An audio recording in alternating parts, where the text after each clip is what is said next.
Привіт! Я зараз знаходжусь в таборі смерті, який називається Аушвіц. Думаю, ви про нього чули. Якщо ні, то зараз почуєте. Аушвіц – один з найбільших нацистських концтаборів, що існував з кінця травня 40-го до січня 45-го року біля міста Освенцима, Польща. Взагалі, перші концентраційні табори створено англійцями для африканців під час Другої англо-бурської війни в Південній Африці в 1899 році. Потім Радянська Росія і Європа прийняли цю ідею в Першу світову війну. Могли б щось краще прийняти. Я більше розповім про цей табір і його систему.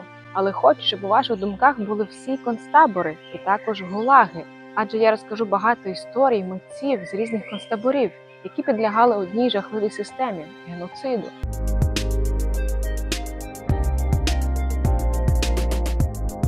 Аушвіц створили спочатку для польських і радянських політичних в'язнів. Далі також відправляли німецьких кримінальних злочинців. Табір позбавляв людину її ідентичності і перетворив її не лише на жертву ідеології, а й на посібника системи.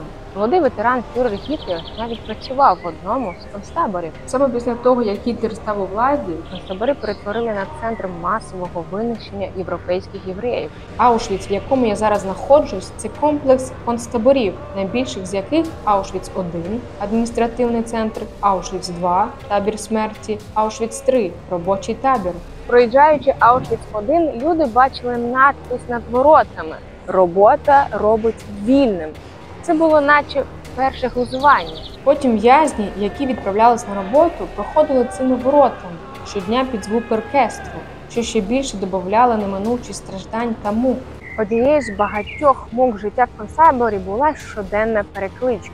Під час перекличок, які проводилися на центральній площі в цьому місці, доводилося стояти на поготові всьому тюремному контингенту, який складався з 1000 в'язнів. Пізніше, коли на місці переклички побудували нові будівлі, в'язні вишикували на табірних вулицях перед блоком.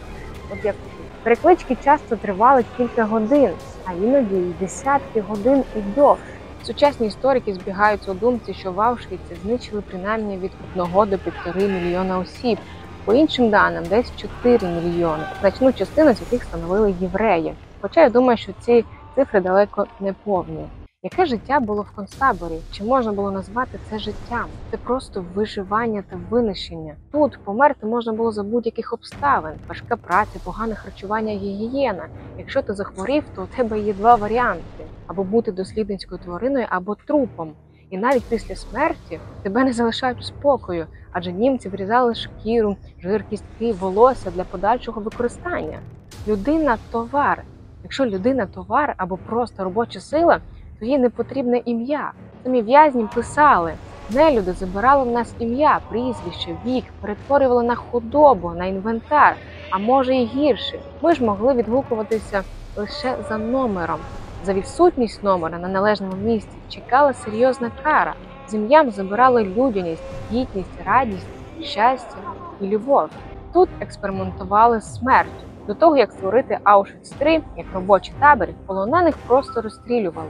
Коли почалась війна, було не економічно витрачати пулі, тому почали думати, як дешевше і масивніше можна вбивати людей. Наприклад, велику кількість людей залишали в маленькій кімнаті, де перекривали повітря. Їм надавали їсти. Але цей метод довгий та крикливий. Після нападу Німеччини на СССР з кожним днем транспортів на знищення приходило дедалі більше людей. Почали використовувати отруйні речовини, які до того у бараках спували комах. Люди помирали 2 дні. З часом вони придумали газ, яким вбивали швидко та надійно у спеціальних для цих газових камерах. Перші жінки з'явилися у таборі 26 травня 1942 року. Над ними також почали проводити різні досліди. Наприклад, лікар Карл Клаубер стерилізував єврейських жінок. Просто щоб познущатися або зробити якісь для себе досліди. 18 січня 1945 року була визволена Варшава, а 27 січня радянські війська увійшли в Аушвіц. Першими браму головного табору відчинили солдати 100-ї Львівської стрілецької дивізії. А також 322-га дивізія, які визволяли табір, належали до Першого українського фронту. Зараз на місці концтабору споруджено меморіальний комплекс, що містить пам'ятні послання на 20 мовах світу, включно з українською. Щороку табір приймає більше ніж 700 тисяч відвідувачів. В таких місцях як концтабори жити нормальним людським життям заборонено. З людей роблять тварин та товари. Як в таких умовах залишатися людиною? І чи може мистецтво в цьому допомогти? В музею Аушвіцу є колекція різних експонатів. Наприклад, валізи, взуття, посуд, одяг. Але також там є твори мистецтва, створені самими в'язнями, виконані як легально у таємниці від начальства концтабору, так і легальні роботи, створені на замовлення. Найцінніші роботи саме нелегальні. Основна їх частина – портрети в'язнів. Люди робили портрети, щоб зберегти про себе тендітну пам'ять. В таборі не було дзеркал. Портрети нагадували їм, хто вони і за що вони там боролися кожний день. В Аушвіці молодій художниці Діні Бебі довелося намалювати портрети інших в'язнів – ромів, які мали стати моделями для абсурдного проєкту расової неповноцінності, розробленого лікарем Йозефом Менгелем. Діна написала портрети 12 ромів. Менгел часто вказував їй на риси, які він хотів підкреслити, оскільки вони відрізнялися від рис арійців – колір очей, форму вух, лінію волосся. Діна, навпаки, намагалася передати страждання та відчай у їхніх очах. Вона подружилася з деякими зі своїх моделей, ділилася з ними хлібом і малювала повільно, тому що чим довше їй потрібно було закінчувати портрети, тим довші були її шанси вижити, і те ж саме стосувалося моделі та її матері. Коли вона була поруч з дитячим бараком, друг художниці попросив намалювати фреску на стіні, щоб підняти настрій дітям. Діна боялася покарання з боку есесівців, але все одно почала малювати барвистий гірський пейзаж. Коли діти прийшли подивитися, вона запитала їх, що вони ще хочуть мати на муралі. Вони забажали Білосніжку і 7 гномів. І Діна, яка до решту постійно дивилася цей мультфільм та була вражена роботою кіностудією, з великою радістю намалювала яскраву сцену, яку запам'ятала з фільму. У 1947 році співробітником музею в Аушвіц, який був раніше в'язнем цього ж табору, на одній із ділянок недалеко від крематоріїв 6 та 5 в фундаменті розібраного бараку було знайдено пляшку. Виявилося, що в ній знаходиться 14 аркушів із малюнками, на яких зображена історія Біркенау.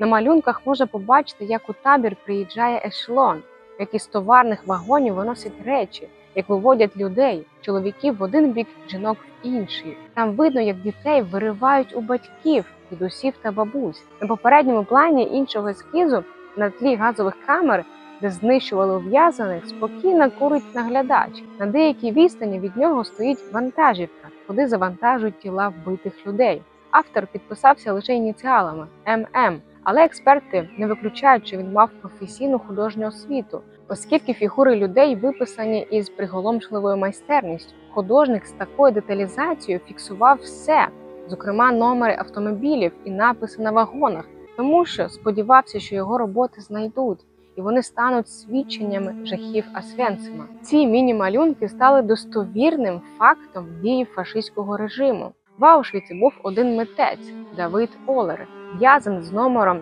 106144, який потім часто буде з'являтися на його полотнах. В'язня приписали до зондеркоманди, яка очищала газові камери і спалювала тіла. Дивлячись на людей, які йдуть кожного дня в газову камеру, можна було зійти з розуму. Це так, в принципі, і було. Саме завдяки любові до мистецтва він зміг вистояти. Про його талант знали німці, які почали використовувати для оформлення листів та листівок, що посилають додому, на яких Давид малював рамки, віньєтки, янголят, квіточки. Намальовки побаченого у таборі вдалося зробити лише в останні дні, коли СС позбавили контроль. Після того, як табір звільнили, він зважився розповісти про те, що люди там переживали.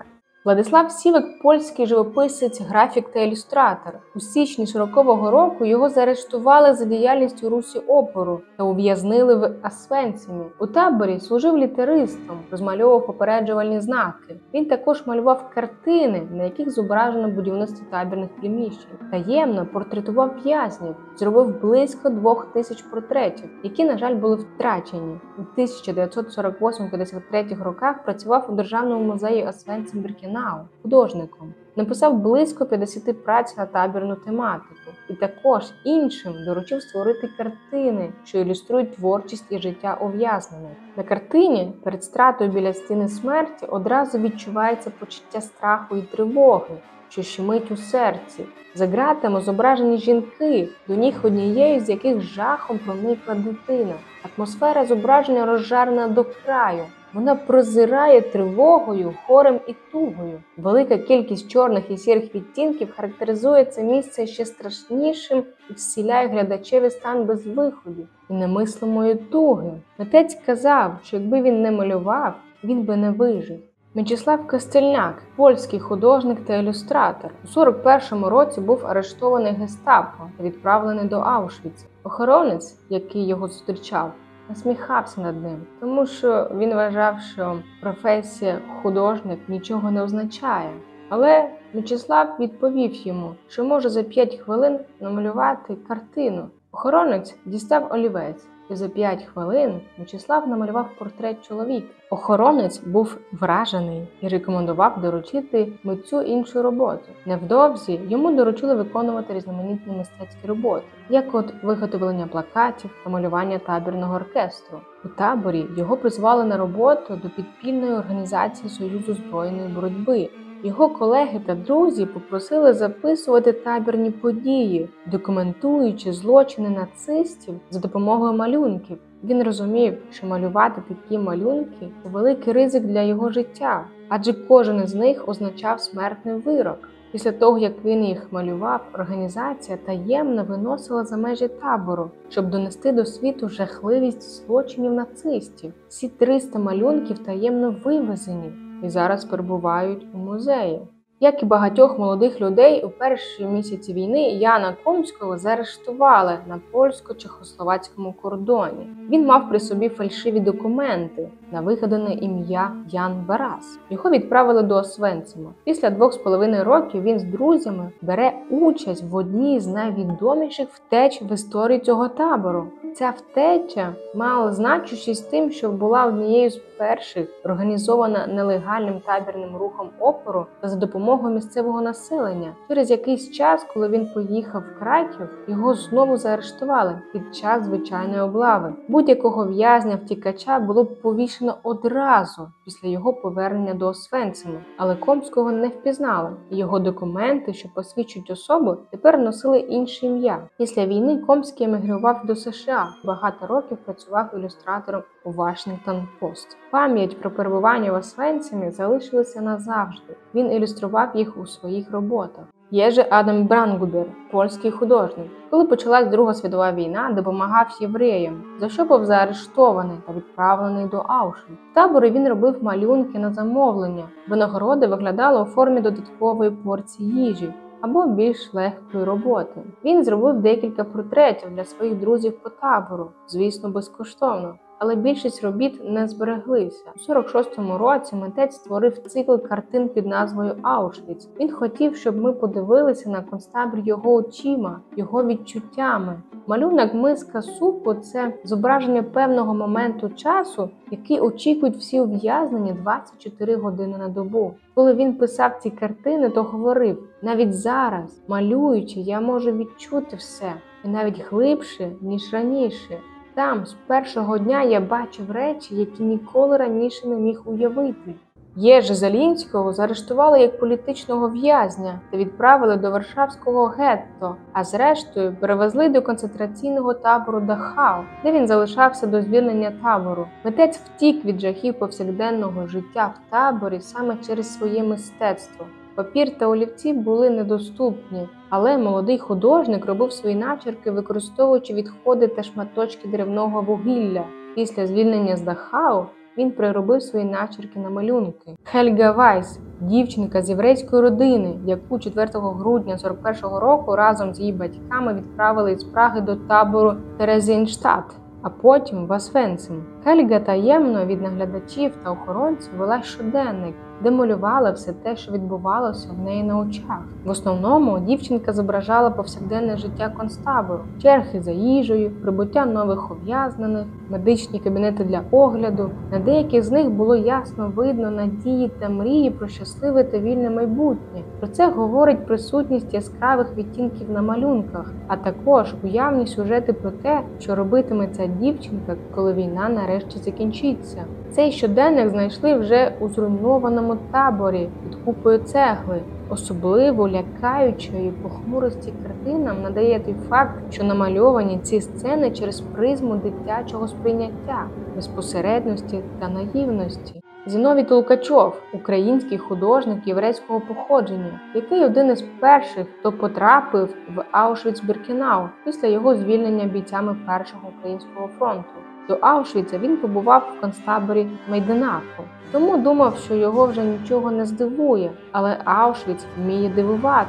Він писав: «Я блукав у спорожнілих бараках, де ще лежали трупи дорослих і дітей. О, ці кричущі мертві обличчя, ці немовлята, застиглі з підкорченими ніжками, наче в колисці, а поруч стриміли, застиглі в останніх конвульсіях руки матері. В одному з будинків я бачив тонни жіночого волосся, запакованих в лантухи з означенням ваги. Це волосся вагонами вивозили в Німеччину на матраці. Серед чорного, русавого, золотистого волосся я бачив дитячі косички з бантиками. Митець був одним із перших у мистецтві, хто зобразив жахіття нацистських концентраційних таборів та Голокост. Завдяки табірному мистецтву ми можемо побачити Аушвіц очима в'язнів.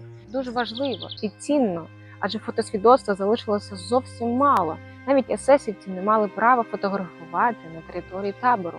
Вишивання також було заборонено, але це не зупиняло жінок. Наприклад, вони з відламаних зубів рибінки або риб'ячих кісток робили голки, вушко пропалювали. Сірники були, адже коріння не заборонювалося. Нитки добували, розпускаючи рвані панчохи, трико, труси, шарфи. Розривали на шматки стару білизну, майстерно сітали їх і вишивали. Вишивали сорочки дітям, інколи з найдрібнішими хрестиками візерунки. Вишивали сумки, малюнки, тексти, навіть молитви. Особливо цінувалися кольорові нитки. За такі нитки треба платити. Платити своєю їжею, одягом або тілом. Деякі жінки, які знали, що їх заберуть в табір, вже готувалися до вишивання там. Вони вдома шукали красиві нитки, палички, візерунки та брали з собою, щоб там вишивати або ж міняти на хліб, цукор. Інколи дружини есесівців могли замовити красиво вишиту сорочку, сумку за хліб, олію за легшу роботу. Вони навіть могли там в'язати.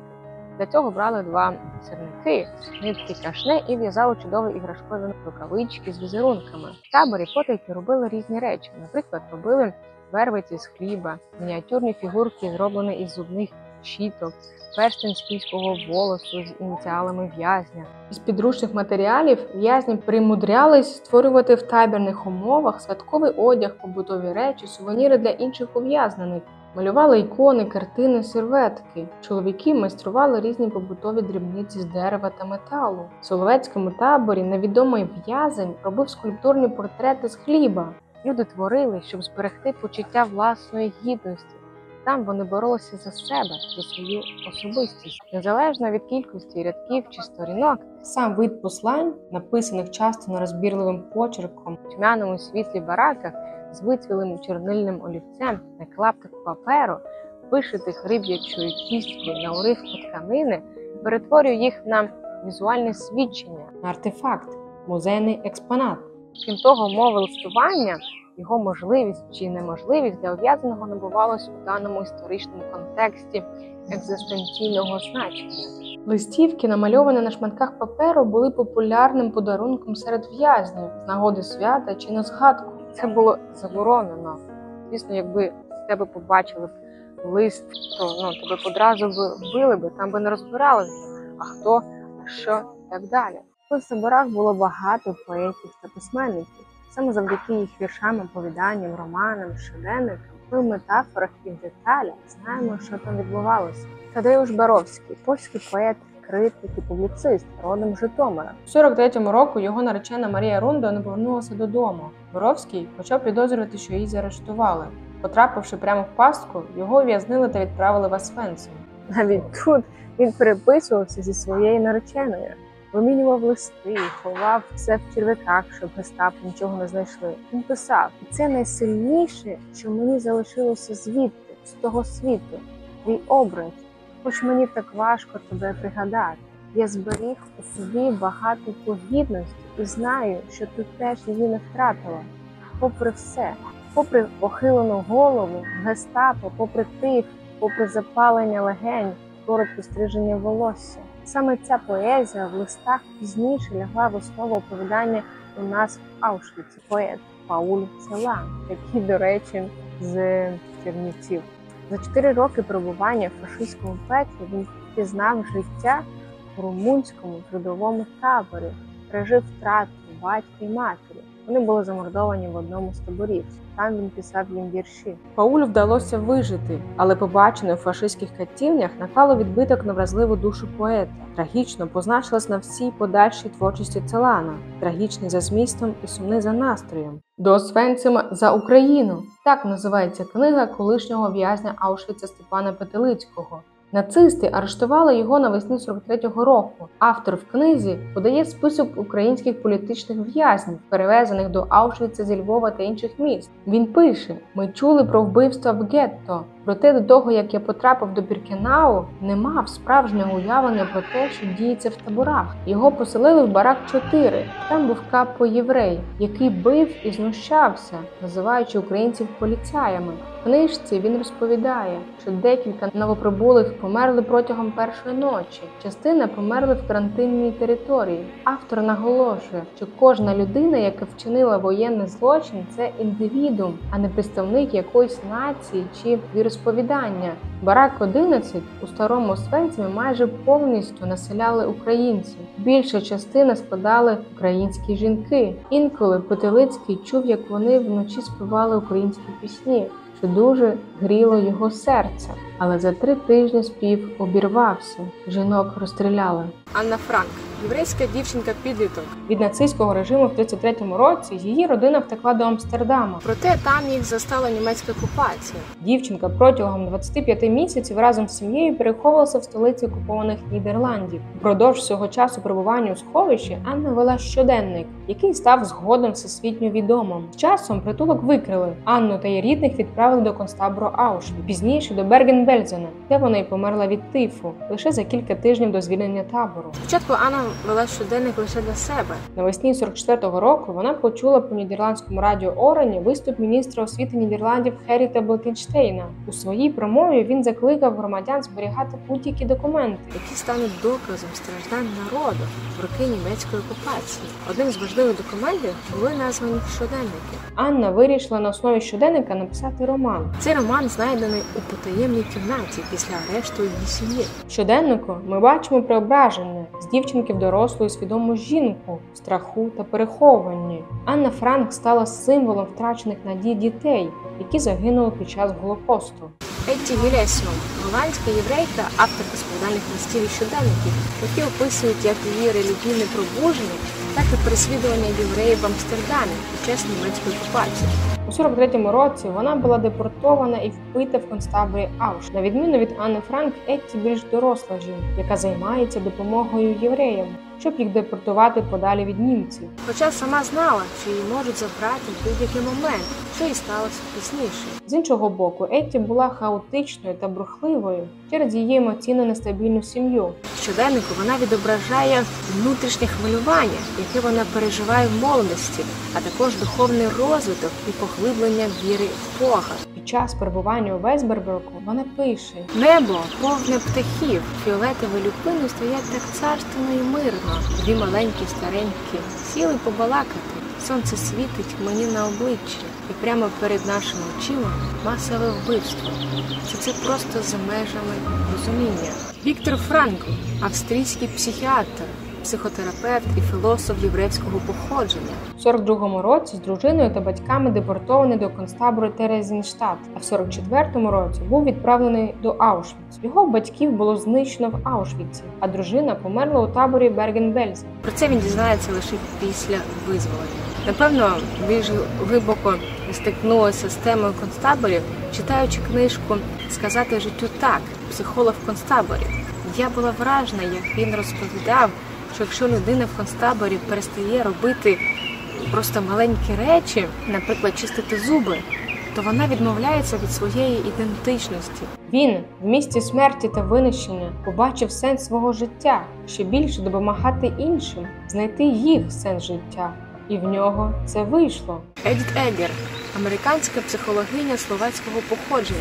Про Едіт дізналася від друзів, які прочитали її бестселери «Вибір і дар». Всю сім'ю Едіт відправили до концтабору. Там розлучили з батьками, яких відправили до газової камери. Розлучив їх Йозеф Менгель. У своїй книзі Еггер розповідає, що того ж вечора Менгель змусив її танцювати для нього у своїй казармі.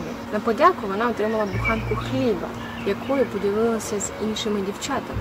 Еггер відправили на марш смерті разом із сестрою Магдою до концентраційного табору Гунцкірген, відстань до якого становила близько 55 кілометрів. Умови в таборі були настільки поганими, що Еггер доводилося їсти траву, щоб вижити. Інші в'язні стали жертвами канібалізму. Коли американські військові звільнили табір у травні 45-го року, за словами Еггер, її залишили лежати серед кількох трупів. Американський солдат врятував її, тому що побачив, що серед трупів ворушилася якась одна рука, малесенька. Військовий швидко звернувся за медичною допомогою та врятував їй життя. На той час вона важила 32 кілограми. В неї була зламана спина, черевний тиф, пневмонія та плеврит. Читаючи її історію, я не могла повірити, що таке можливо, що після такого можна залишитися людиною. Співати в таборі було суворо заборонено. Адже німці хотіли знищити не тільки єврейську націю, але й всі інші, які їм не подобалися. Українці, литовці, поляки теж були ворогами, а значить, їх культура повинна зникнути назавжди. З розповідей очевидців ми знаємо, Що коли проходило Різдво, українки починали співати неймовірні колядки. Вони заворожували багатоголоссям мелодійних українських пісень. Колядки гріли серця людей, які втрачали надію, які вже забули, що таке пісня, що таке Різдво і що таке життя. якщо українки попадалися, їх карали або одразу відправляли в піч. Тому співати колядки для України в концтаборі – це не тільки традиція, ностальгія, але й сміливість відстоювати свою культуру, свої традиції, своє життя. Саме такими вчинками українки і не тільки, ще литовки, полячки, які також співали свої пісні, Навчали оточуючих гідності. Табір був спрямований на приниження душі та тіла, на знищення особистості. Але ці неймовірні співи посилювали внутрішній опір на гідність національної свідомості. Пісні рятували життя. Реставрація в цьому музеї дуже відрізняється від того, що роблять реставратори художніх галерей та історичних музеїв. Вони не ремонтують старі валізи, не зашивають розрізаний одяг і навіть не усувають іжу з предметів. Їхнє завдання – зберегти все у такому ж вигляді, у якому це було у ті роки. Не відновити, а зупинити процес старіння та розпаду. Якщо видалити бруд з валіз, то не буде свідоцтва цього предмета в історії про ті жахи. Частіше реставратори не знають, кому конкретно належали ті щітки, взуття, одяг. Та сам факт, що вони знаходять на них слід навіть безіменної, але людини, дуже важливий. Коли в купі однакових окулярів знаходиш пару, в якій дужка прикріплена булавкою, розумієш, що їх власник згубив гвинтик і замінив його тим, що знайшов. в таких ситуаціях бачиш вже не предмет, а людину. Кати хотіли, щоб зникли не лише ці люди, але й пам'ять про них. А реставратори все роблять навпаки. Мені подобається, що тут в музеї немає таких термінів, як гід та екскурсія, адже це не розважальний, а освітній об'єкт. Ці слова недоречні. Працівники називають себе просвітниками, тому що люди, які тут працюють, усвідомлюють винятковість цього місця і свою місію. Сам музей називають місцем пам'яті. Мистецтво могло врятувати в'язню життя.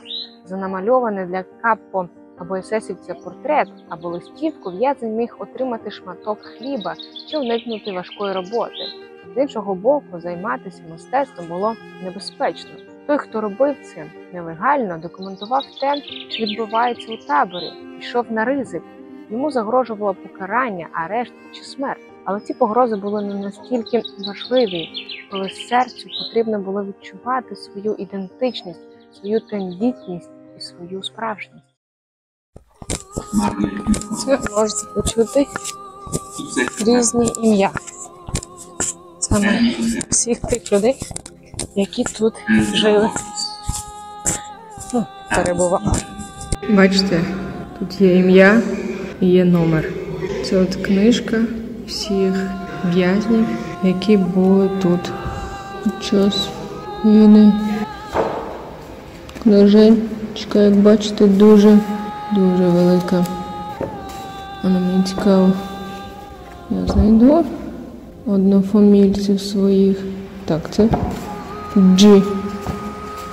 Мені треба К.